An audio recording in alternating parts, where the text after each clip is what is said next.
La Guyane est le territoire qui dispose de la troisième réserve mondiale d'eau douce, soit 8000 m3 d'eau douce disponible par année par habitant. Ok, c'est cool puisque la moyenne est de 1800 m3 par année par habitant. La Guyane dispose de la réserve d'eau douce au monde la plus élevée, la plus précieuse, mais polluée par le mercure. Ça impacte directement toutes les populations guyanaises, touchées de plein fouet par l'orpaillage illégal. Attends, orpaillage, c'est quoi? Et pourquoi illégal?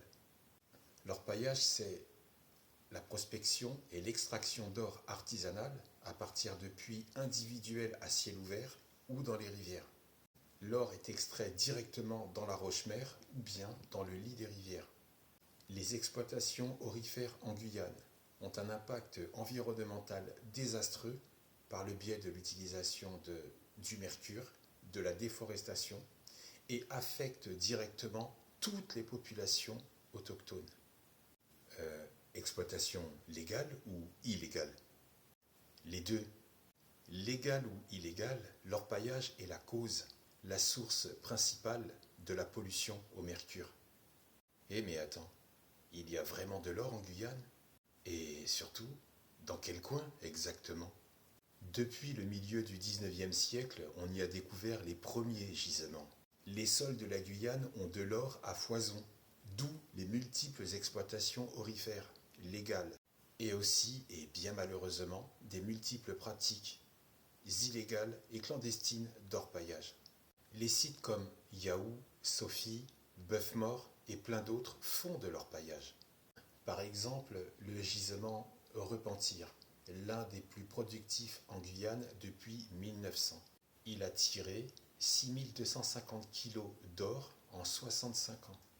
Le gisement Sophie, sur un des affluents de Mana, exploite le filon depuis 1936.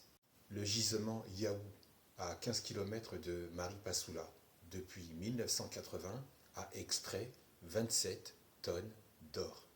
Il y a tellement d'or en Guyane que des populations en provenance du Suriname et beaucoup originaires du Brésil s'improvisent chercheurs d'or clandestins et y exploitent les sous-sols illégalement. Ils utilisent du mercure pour amalgamer les petites particules d'or, contaminent les populations autochtones et mettent un climat de violence type Far West 2.0. Et cette ambiance existe depuis le début des années 1980. À savoir, le site d'Orlin, qui est un site d'orpaillage qui a pu tirer 11 tonnes d'or au début des années 1950.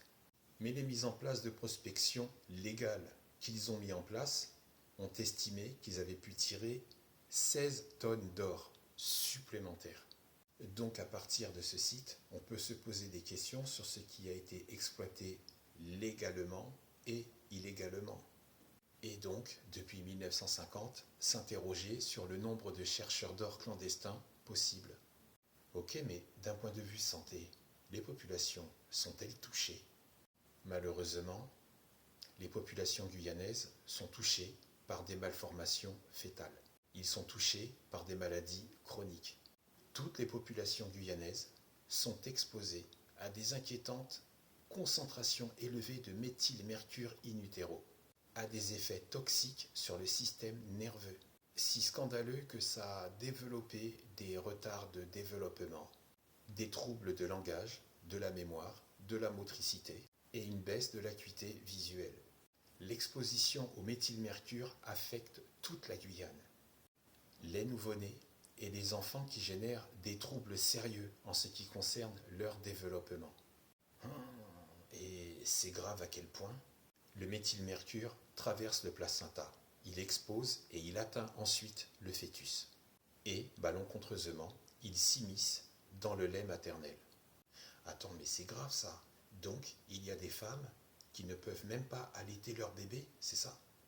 Absolument. Et il y a aussi encore plus grave. On en parle dans la vidéo suivante.